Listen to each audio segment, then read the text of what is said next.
Hi, and welcome to Close-Ups. Today we're speaking with State Rep Joan Meschino about some of the recent bills she's introduced to this current voting session. Let's speak with Joan and hear some more about these bills and about her own background. Hi, Joan, how's it going? I am wonderful. Thank you so much.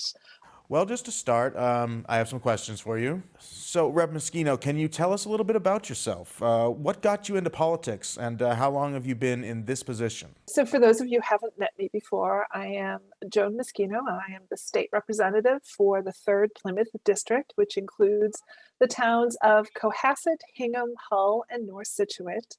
Public service is something that has always been an important part of my personal and professional life.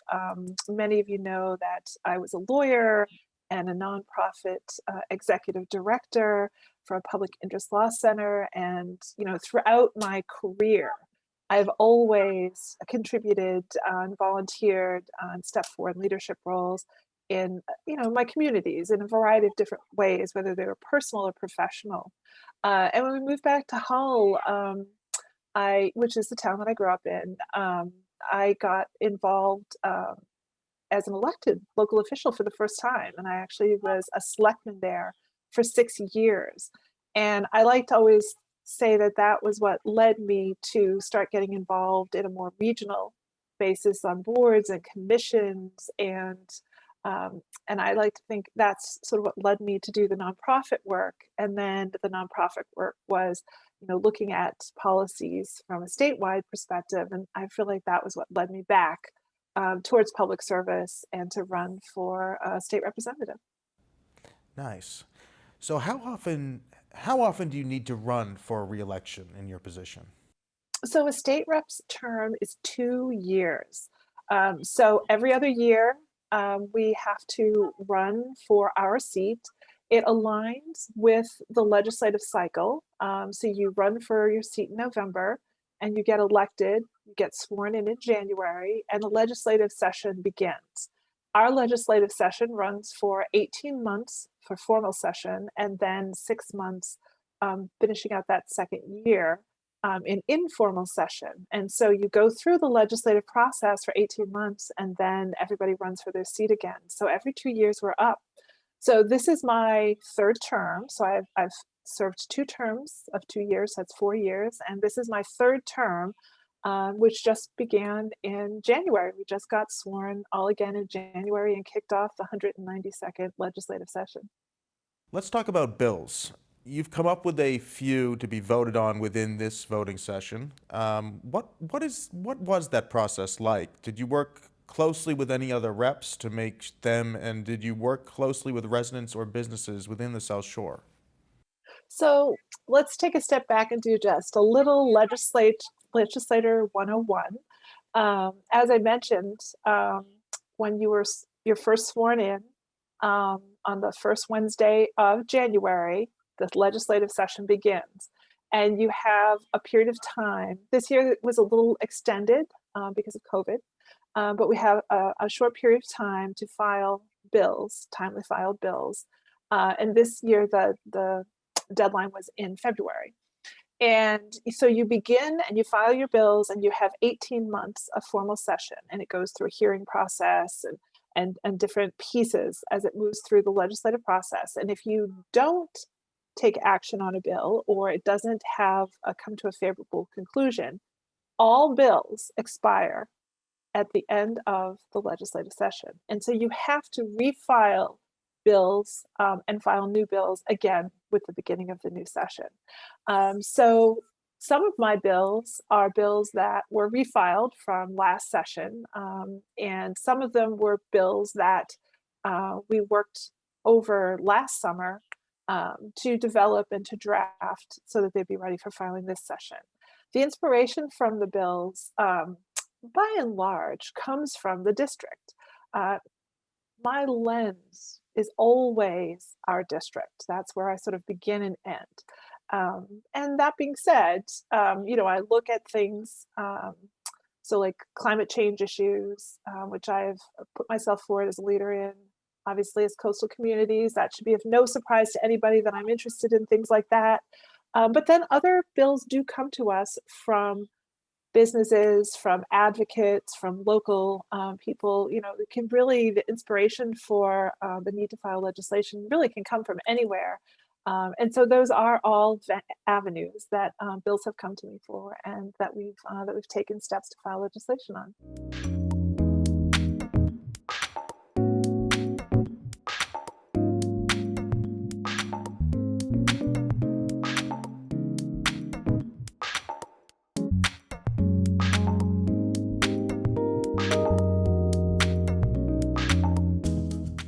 So, in terms of the bills, let's take a little bit of a closer look at each of these three bills.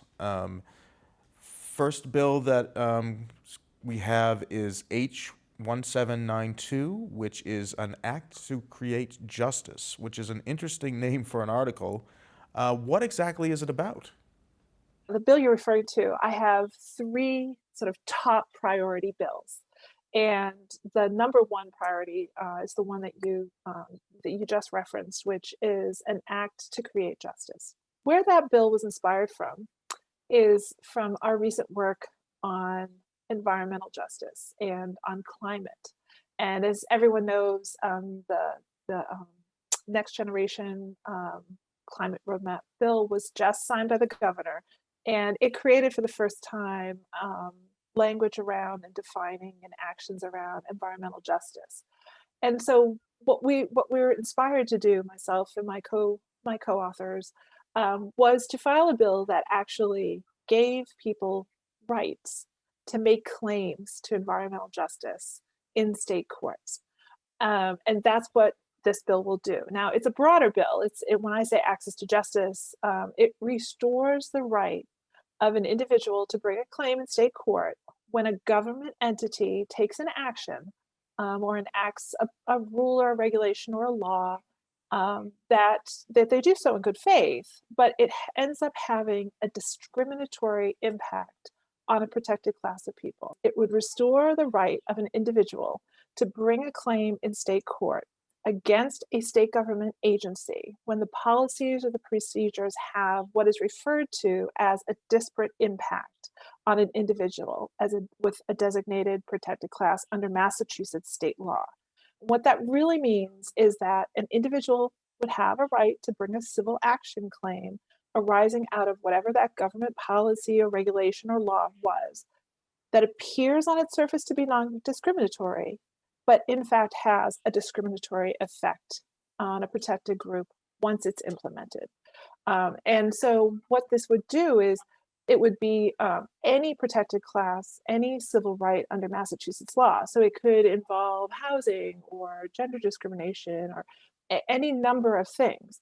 But I was inspired to file it because of environmental justice. And so if you think about how that might play itself out and work itself out, think about the compressor station in Weymouth. That's a good example of a place where it really did. We had an environmental justice group right there. It was a designated environmental justice community, but they weren't able to bring that claim in state court. And when they were in front of all of the adjudicatory agencies, like DPU or DEP or Coastal Zone Management, whatever it was, they didn't have the ability to raise this claim of environmental justice. And now they do. And what this bill really does is it gives them access to courts as well. So they can file it in front of the agency that they're doing the permitting process through, or they could go straight to state court and make that claim. It's kind of a legal technical bill, but it's actually going to have a great impact once we get it filed.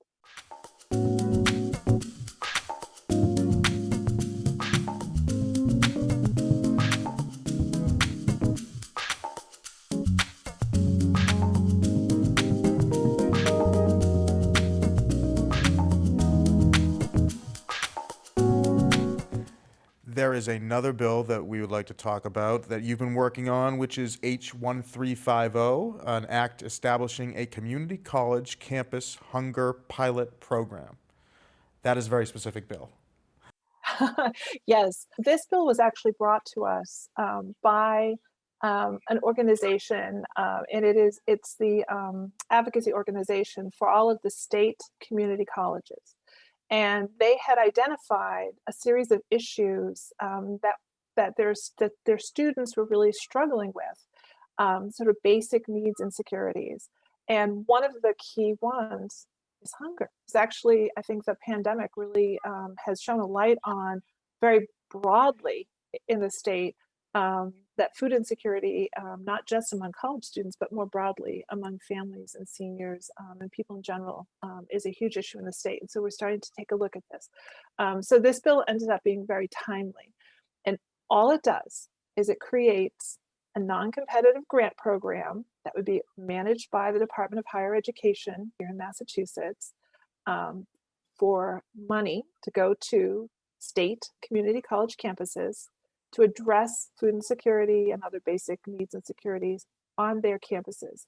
It would be very flexible so that each campus, which, like any college, they all have sort of their own characteristics, their own types of student population, their own needs, their own resources and benefits. So it would really be up to them on how to address these needs.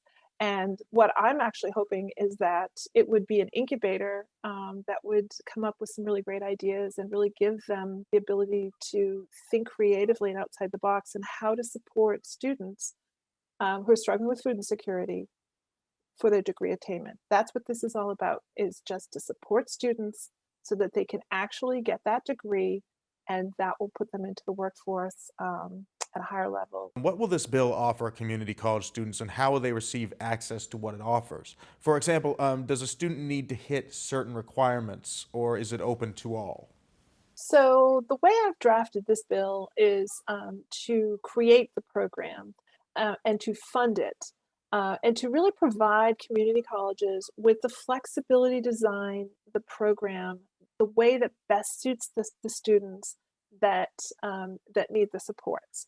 So I'm sure that will mean that there will be some criteria and certainly eligibility components to it, because all programs need to have um, accountability and reporting mechanisms and ways to assess efficacy.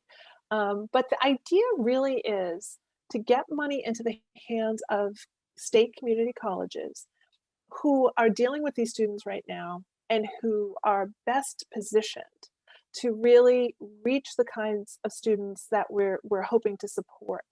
There's a lot of research around basic needs and security and food insecurity and hunger in particular. And these things are very fluid.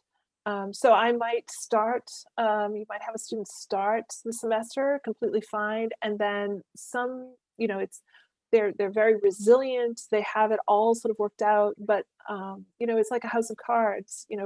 One bad, thing that happens can undermine sort of all and really expose all of the supports that they have that is really fragile, right? The fragility of their supports. And so you might have a student start perfectly fine, but then need some support along the way, and maybe it resolves later. So it needs to be both about a willingness to meet students where they're at. I would hope that some of the money would go towards better outreach and communication and creativity around some of these programs. There's a lot of stigma against reaching out for these kinds of supports. And in fact, there's a lot of research that even shows that, people can be homeless. They don't even think of themselves as homeless, right? They're very resilient, and they really try to avail themselves of the local and personal resources they have. And they don't even think of themselves as homeless. So we're really hoping that this is meant to be, like I said, very high level, create the program. It will be managed by the Department of Higher Ed. So there will be eligibility criteria, there will be metrics, and there will be accountability, as there should be when you're spending state dollars. But the whole point is really to give those community colleges, like I said, the flexibility to provide the supports that these students need for the degree attainment.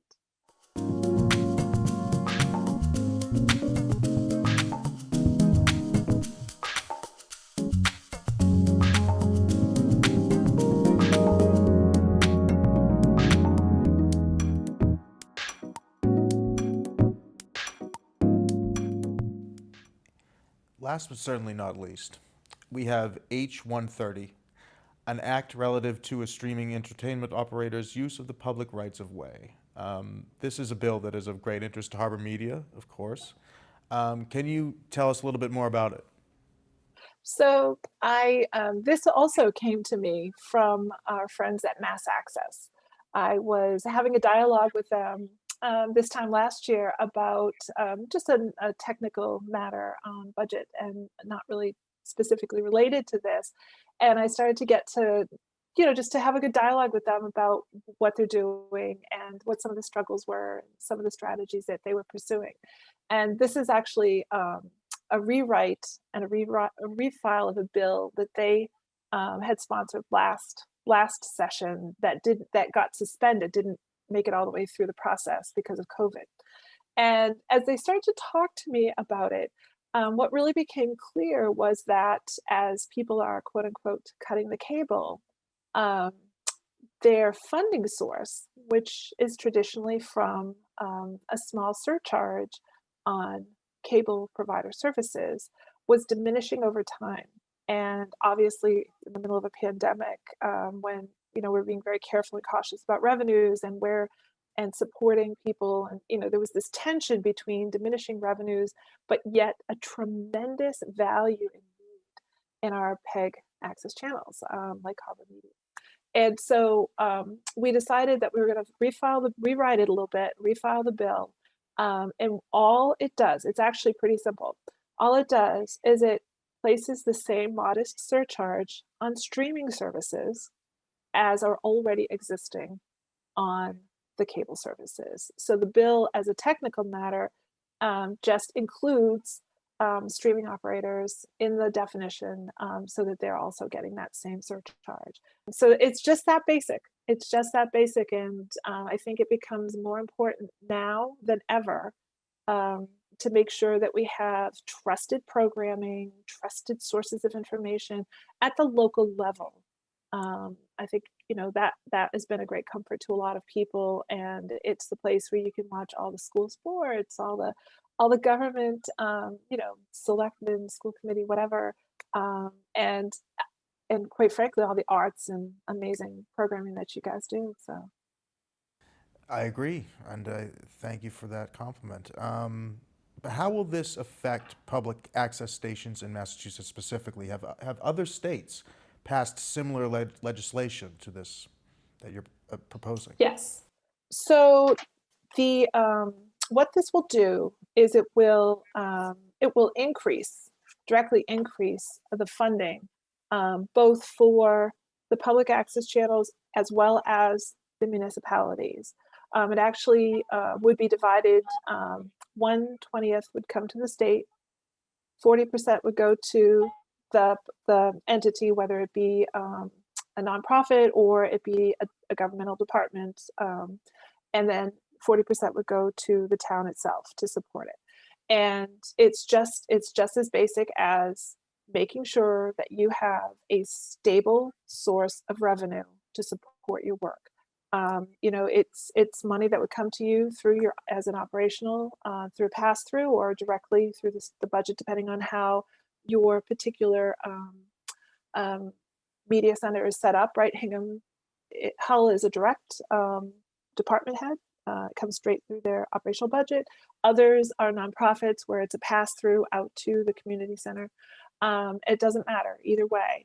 And it's just meant to be there for your operational needs. So that's whatever you need, whether it's equipment, people, programming, whatever it is, to support the excellent work that you do. Cool. Now, many people probably wouldn't think twice about their public access station. So, what got you interested in creating this bill? So I was a selectman for a long time in Hull, and so I know exactly how important this is. This is how your select board meetings get distributed out to the public, and people watch. I know I say that in sort of an anecdotal way, but I can't even tell you how many times people would say to me, "Oh, I was watching the meeting, I had a question," or like, "That was really super interesting presentation that you had." But then I think about all of the other community things. How many times this interview, right? You're interviewing the state representative now, talking about legislation. It's an important platform for people to really put out there the important civic work that they're doing, the cultural work that they're doing, academic, public service, all of it. And it's a trusted source of information for local people. You can watch the nightly news, but that's at the state and federal level. And this is about what's going on in our communities. And I think that that is incredibly valuable. I feel like, especially now that, we have our weekly papers are slowly diminishing.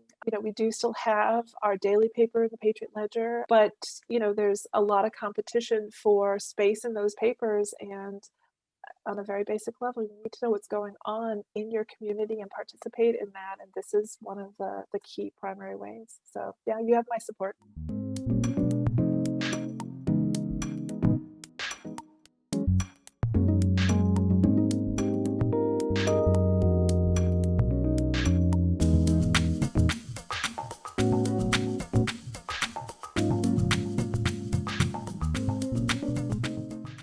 So all of these bills, they cover important factors, topics, but now that they are created and put forth, what happens next? So once your bills are filed, um, you file them and it's assigned what's called a House docket number. And that's just a placeholder while the clerk of the House takes up all the House bills and the clerk of the Senate takes up all the Senate bills. And they assign them to committees. So the House 1792, which is the Access to Justice bill, has been assigned to the Judiciary Committee. House 1350, which is the Community College bill, has been assigned to the Committee on Higher Education. And House 130, which is our streaming services bill, has actually been assigned to a new committee, Advanced Information Technology, Internet and Cybersecurity, of which I'm actually a member, which is good. And so now the next step, once the committees, all the bills have been assigned out to the committees, they will start to sift through them. They will cluster them around subject matter, and they will start to assign them for hearings. And we're already starting to see hearings be to be scheduled. And right now, you've seen a lot of oversight hearings have been scheduled, mostly arising out of things on the pandemic. But now we're starting to also see regular session bills being taken up by committees. So the process is just getting going. If you want to follow these bills, or any bills for that matter, you can actually go to malegislature.gov and search for bills. And what you can do is, if you look up in the top right-hand screen, there should be a star, and you can create an account with the MA Legislature, and you can indicate bills of interest, and you can actually follow bills. And then you don't even have to, if you don't want to create an account, you can always just go to the legislature's website, search for a bill number, and you can see exactly where it is in the process. Once the bill has a hearing, it will, the committee will have a period of time up until the beginning of next February to take action on the bill. And the bill will be either reported out favorably, in which case it will advance probably to House Ways and Means, but it could advance also to third reading. It could be sent to study, which is just a polite way of saying we don't think it's ready yet. Or it could be rejected, and it could be read in the negative, in which case it just stops right there. All bills, this is a deliberative process. All bills need to be relevant, they need to be vetted, and they need to be timely. And so, it's not unexpected for bills to be refiled a couple of times, and it's actually not a bad thing, because when your bill has a hearing, people from all walks of life, from all avenues, will submit testimony. Committee members will ask questions, and it really that's where the bill really gets vetted, and that's where you find out if people just don't understand it, or if there's some new consideration or something you just didn't think of. And so it's a great place for bill authors and bill proponents to really hear what other people think. And that's the place where you usually see you can work with the committee to change language or to revise things. And that's where all that work really happens, is at that committee process. So we have from now until next February to really see if we can't get this out of committee and advance it on its way through the legislative process. Now, say a bill gets vetoed by the governor. Is that so I think what you're saying is that's not the end of the bill. You can make some changes to the bill and to ensure or hope it'll get passed in the next session. Is that correct? So when a bill is vetoed by the governor, it comes back to the House and the Senate. And if you have 2/3 majority who will vote in favor of it, you can actually override the governor's veto. But it's a 2/3 majority, so it's not just a simple majority. It has to have really great support from the body as a whole to take that extraordinary step of overriding the governors. And of course, if you ever have any questions about how this all works, about how what bills we're working on, just to share your ideas in general, everyone is always welcome to email us at joan.meschino@mahouse.gov, and the office number is 617-722-2320. Now, I sit in the Revenue Committee, it's just where I sit, so you have to listen to the phone tree for my name. Don't hang up too quick, and one of my aides will answer and be absolutely delighted to assist you.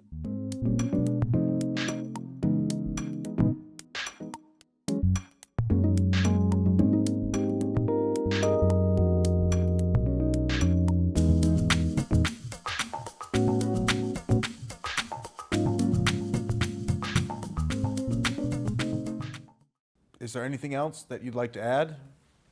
No, I just want to thank Harbor Media for the opportunity to come and speak and talk about my priority bills, and just to applaud the work that you do. I, obviously wouldn't have taken the step of filing something if I didn't support the important work that all of our public access channels do. And I just want to thank you so much for everything that you're doing, and just to remind people that we are working remotely, but my office is fully operational, and you should absolutely positively pick up the phone, send us an email if there's any constituent services that you need, unemployment, healthcare, food, whatever. Or if there's just things you want to alert us to. There's 6,000 bills. I have not read them all. So if you want to share your ideas and thoughts with us, or alert us to things that we should be keeping tabs on, we really value public engagement from all of our residents, and we just like to hear from people. So I just want to thank you again. Well, Rep Meschino, it's been a pleasure speaking with you today. I hope Harbor Media can speak with you again. Absolutely. I always enjoy being here. I always welcome the opportunity to visit with you and to address our communities on the things that are important to the people that live in our town. So thank you. And I hope everyone is well, healthy and safe, and we just wish you all the best.